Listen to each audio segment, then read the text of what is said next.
We're back. We're looking at SparkPost, or SparkPost as I keep on misspelling it. And I thought before the break it would be fun if we tried to set up some kind of SDK for it, because the one that's there is okay and it's pretty easy to set up stuff, but maybe we can do better. So I guess this is a little bit of a Guzzle and SparkPost thing. And probably a good place for us to go for this is to look at the docs for Guzzle. Doc.guzzle. Oh, whatever, man. Guzzle HTTP docs. Can you remember this URL? I was right. Guzzle PHP. Wasn't that right, actually? I wasn't that right. Okay, so what would this look like if we made an SDK? Maybe we should have a class called client and have a namespace of SparkPost.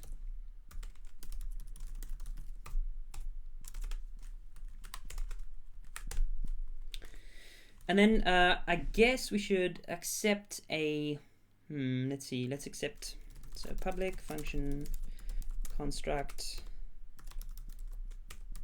Guzzle client. Oh, hand formatting. Hand formatting. What is Atom doing this indentation with? Soft tabs. Tab length 4. Tab type. Soft.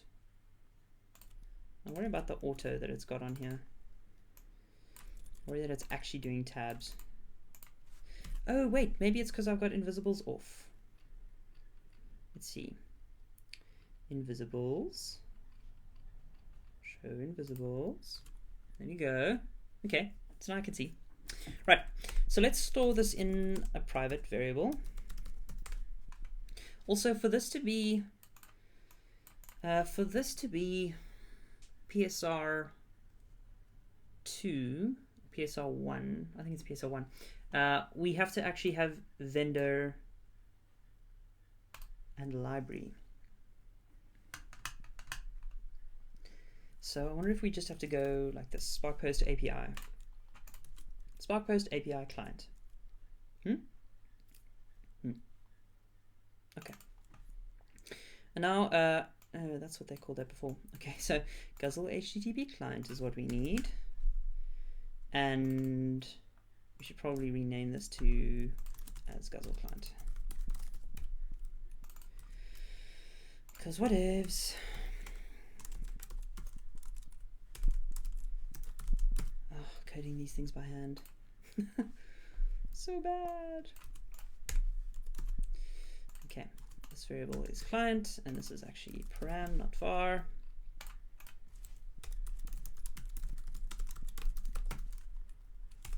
Oh my gosh, hand coding this stuff is so bad.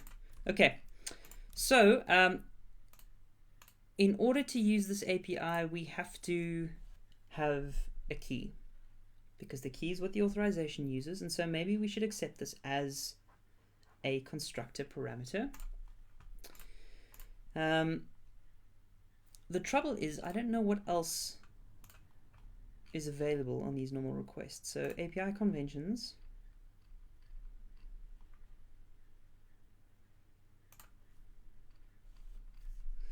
Is there like something other than the key that's required? I mean, maybe we should just require the key as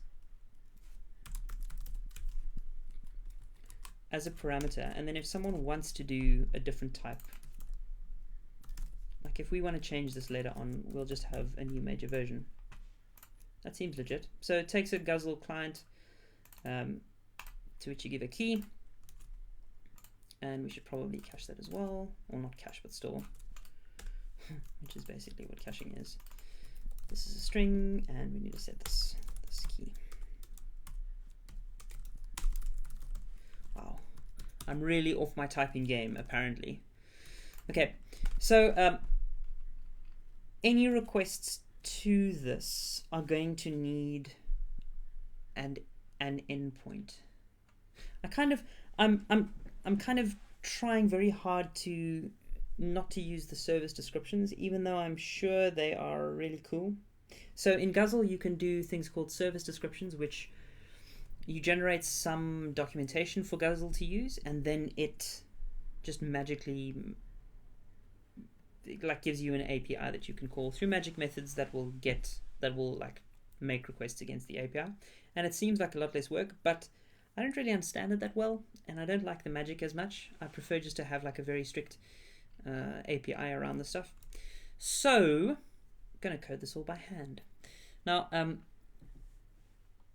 what do we want to do? Let's do like the simplest use case, which is to send a request to send mail. That's the simplest thing. So transmissions. This is the stuff that will send out. Create. You can create a transmission. In all cases, you can use the num recipient errors parameter to limit the number of recipient errors returned. Sending limits apply to Spark only. Inline email part content. Stored recipients list.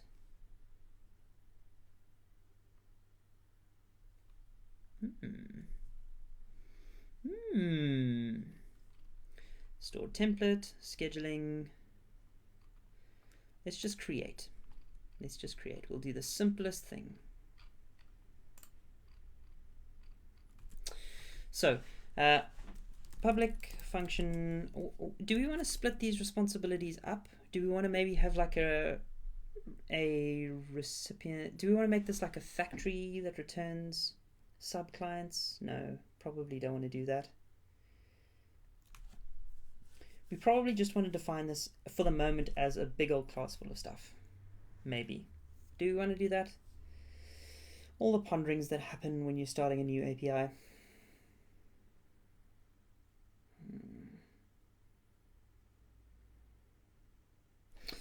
Okay, the API seems to have a very set amount of stuff. Like you can say like create transmissions, retrieve transmissions, list. What is retrieve a transmission?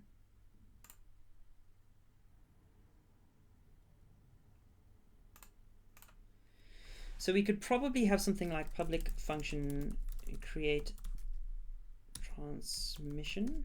Ooh, my spelling. Is that even how you spell it? 2 S's. Yes, because I didn't.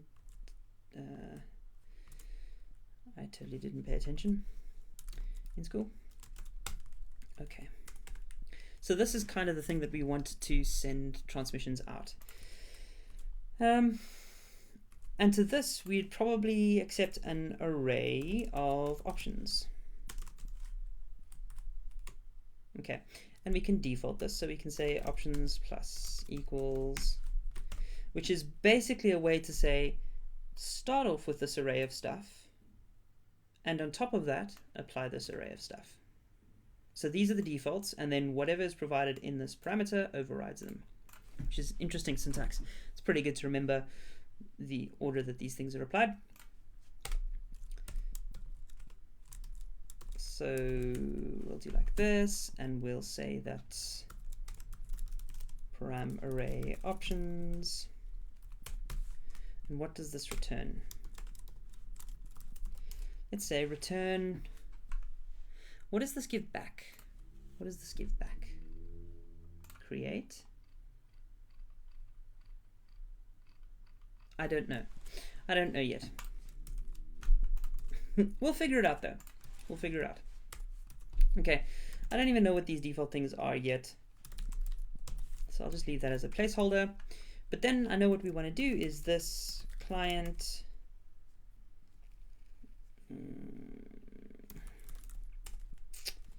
Let's go to the Guzzle docs. I don't remember all of these things offhand. So request is probably what we want to do.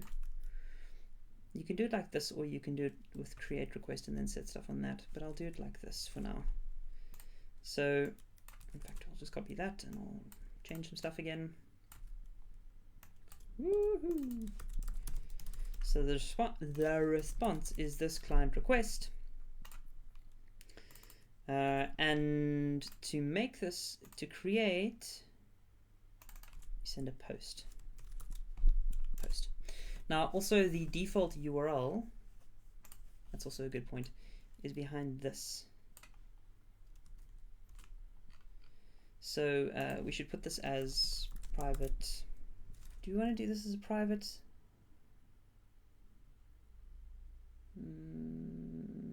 Yeah, I think that's okay.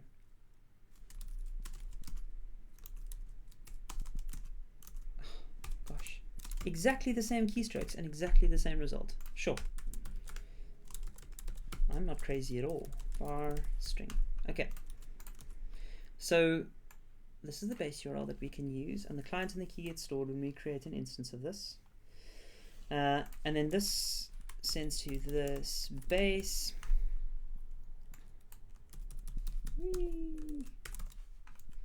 That. Now the header here is not this. We actually want headers. And this is an array. And authorization is this key. So that's the one thing. And then accept is the other thing, right? Accept. Is there an example of this here?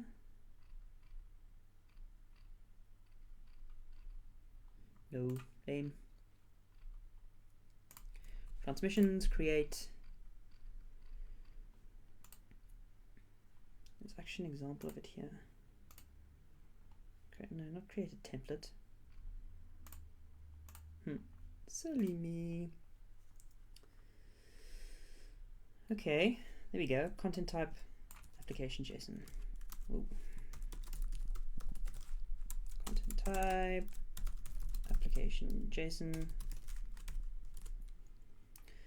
Authorization, whatever that key is, which means this is a Z. The Z, sure, whatever. This is actually a very good example of this stuff. This is a very good example. Okay, now this isn't actually going to work because what we need to do is merge, replace recursive. Array, replace recursive. A default set and options on top of that. And the reason for this is that our options array here is going to have like nested elements like we see here. So by default, we'll want to track these things. Open tracking true.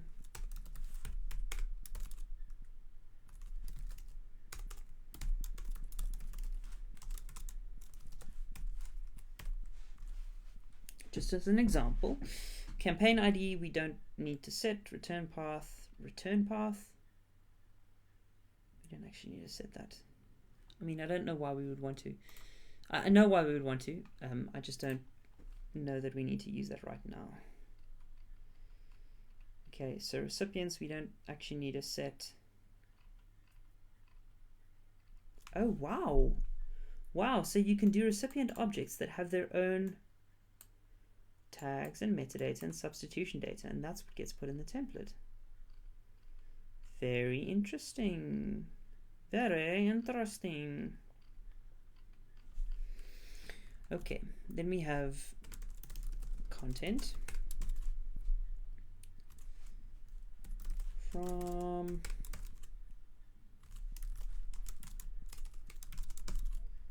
name f. Well, I mean, I don't know what we're going to do here. I'll just do nulls for now. In fact, probably don't need to do any of this now. In fact, we probably don't need to do any of that.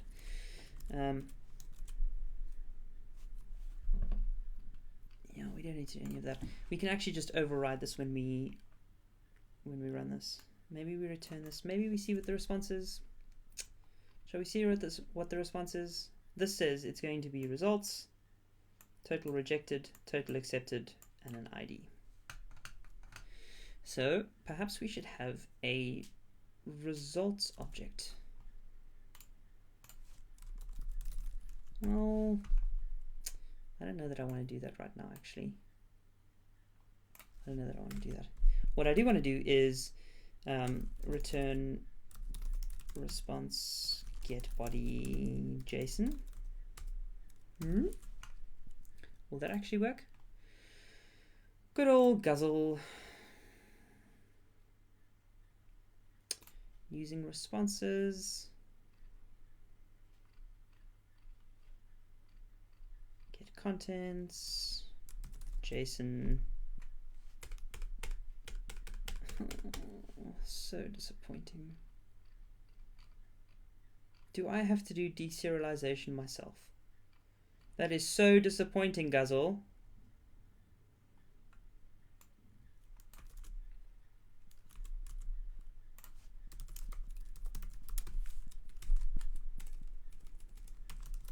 Okay, we'll get the response body as an array. That means that we don't return Guzzle specific things. We could use an interface for this later on. It means this return type is array. Also means we need to do try catch because Guzzle may throw errors on this. Let's see. Okay, let's rename this to old. Let's rename this to new. Take all of the stuff here. Aww. Okay, so we don't need this anymore. We do need to change this to API. Well, that's annoying. Anyway. Okay, and then we go client is new, client new Guzzle, client config SparkPost key. Then result is client create transmission. And the array that we put in here is interesting because we have to do content. Let's see. Content HTML hello world from sandbox at sparkpost.com. I think that was what they said. Help and docs. Let me just try and find this. So getting started, verifying domains, sending your first email. I'm just looking for the docs they had on this.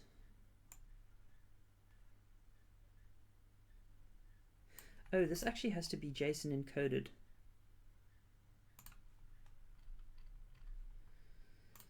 So this post body, Guzzle post body. Oh gosh, wrong window. Post body. Okay, so this has to be body, and then JSON encode.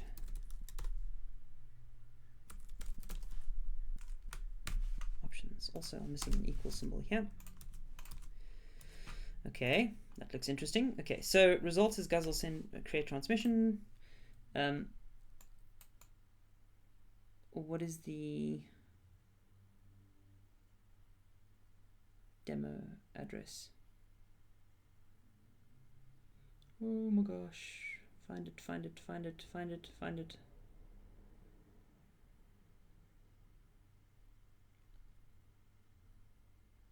No, I can't find it. Okay. Recipients. Now, is this the is this in the same at the same level as the others? Create content. No.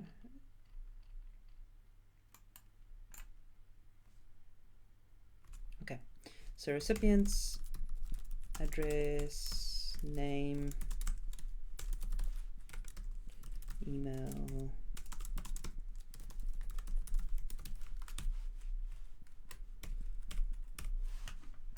Okay. Let's see if that works. No idea if it will. No, it doesn't. That's because I haven't got auto-loading. Auto-load. It's interesting how much code I've written without actually trying to run it at all. SparkPost API, and this is in SRC.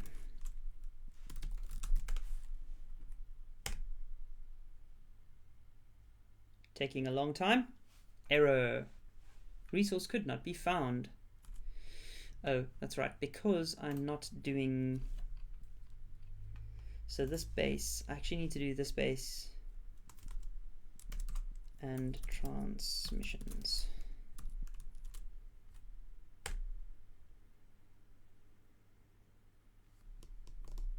Unprocessable entry. Content subject is missing. That's interesting. Okay, new. So from subject.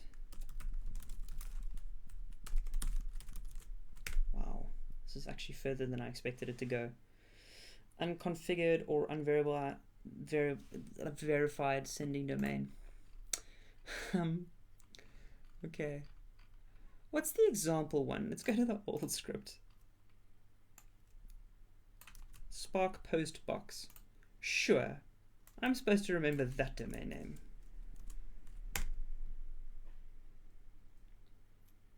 And sent. So let me check Gmail.